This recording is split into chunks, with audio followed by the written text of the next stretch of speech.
Okay, now it's ready to trim off, because we always put our binding on before we actually trim anything, because then you can get a nice full binding because you're actually putting your edge of your quilt inside the binding. So what I always do is I take the 1/4 inch marking here and I lay it right next to the edge of the quilt top, making sure that in your corners that you don't run over anything.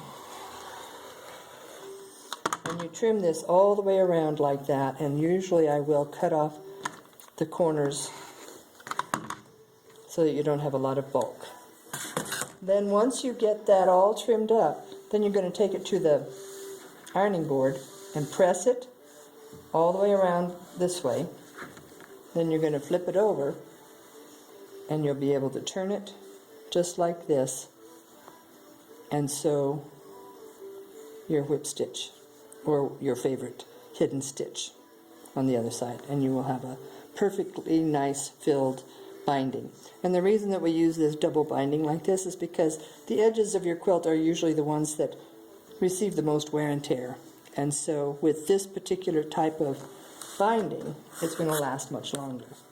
Now I'm going to show you just on the other side here, as though we had already trimmed all the way around.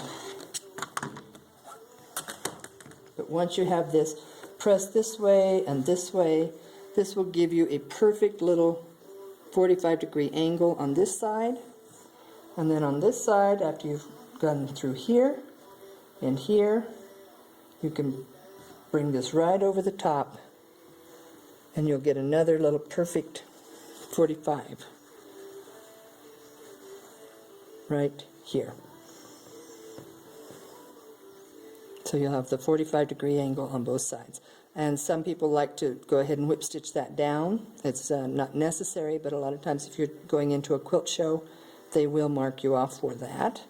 But this will be a nice full binding that will last a long time.